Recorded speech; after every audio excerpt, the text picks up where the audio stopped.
Welcome back to my channel S কিচেনের পক্ষ থেকে আমি শেফালি নিয়ে এসেছি আপনাদের জন্য আরও একটি নতুন রেসিপি। দোকানের মতো মুচমুচে চিড়ে বাদাম ভাজা। আমার এই নিত্য নতুন রেসিপিগুলি পেতে আমার চ্যানেলটিকে সাবস্ক্রাইব করুন এবং পাশে থাকা বেল আইকনটিকে অল করে রাখুন। আমি এই মুচমুচে চিড়ে ভাজার জন্য নিয়েছি, এখানে চিড়ে নিয়েছি 250 গ্রাম। খুব সুন্দর করে ঝেড়ে বেছে নিয়েছি। চিড়েতে কিন্তু প্রচুর পরিমাণে নোংরা থাকে, এটা একটু ভালো করে ঝেড়ে বেছে নেবেন। আর নিয়েছি কাঁচা বাদাম, শুকনো লঙ্কা আর কয়েকটা কারি পাতা। আমার এই রেসিপিগুলি শিখতে ভিডিওটি স্কিপ না করে পুরোটাই দেখুন এবং ভালো লাগলে আপনার প্রিয় মানুষগুলোর কাছে শেয়ার করুন। চলুন তাহলে শুরু করা যাক। দেখুন, চিড়েটা ভাজবার জন্য আমি একটা কড়া বসিয়েছি। কড়াটা গরম হয়ে এসেছে। এবার আমি এখানে একটু বেশি পরিমাণে রিফাইন তেল দেব।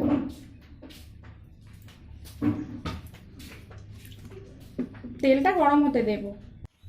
দেখুন, চিড়েটা ভাজার জন্য তেল দিয়েছি আর তেলটা ভালোই গরম হয়ে এসছে। এবার আমি গ্যাসের জোরটা মিডিয়াম করে দেব আর দেব অল্প করে চিড়ে।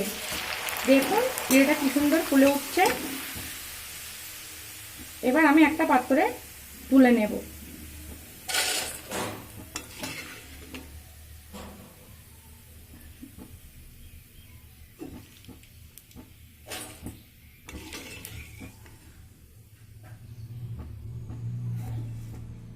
গ্যাসের জোরটা কিন্তু মিডিয়াম করে রাখতে হবে। আর একইভাবে আমি সব চিড়েগুলো ভেজে নেব।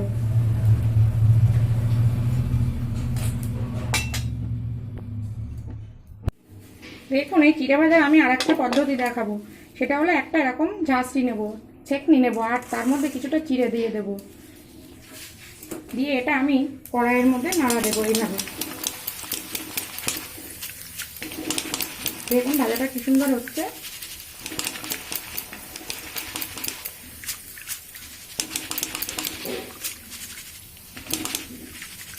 হয়ে গেছে চিড়ে ভাজা। দেখুন কি সুন্দর মুচমুচে চিড়ে ভাজা হয়ে গেছে। এইভাবে আপনারা ভাজতে পারেন। এই একইভাবে আমি সব চিড়েগুলো ভেজে নেব। দেখুন চিড়েটা আমার সব ভাজা হয়ে গিয়েছে। এবার আমি এখানে কারি পাতাটা একটু ভেজে নেব।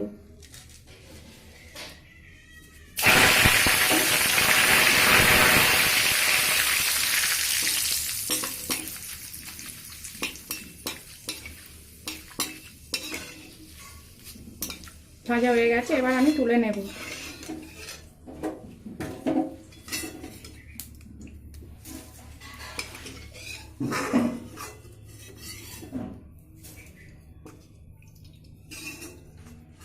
গ্যাসের জোরটা কিন্তু আমি মিডিয়াম করে রেখেছি। আর এখানে 3-4টে গোটা শুকনো লঙ্কাও ভেজে নেব।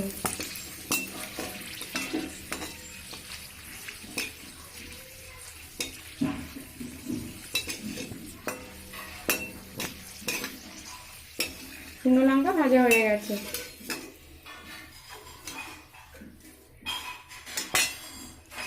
এবার বাদামটা ভেজে নেব। বাদামটা কিন্তু ভাজবার সময় একদম মিডিয়াম ফ্লেম করে রাখতে হবে। দেখুন বাদামটা ভাজা হয়ে গেছে, এবার আমি তুলে নেব।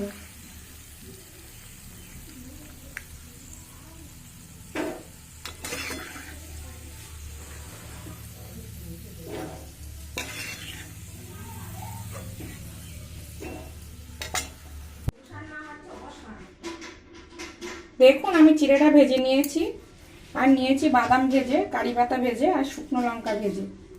এবার আমি এটা মেশাবো।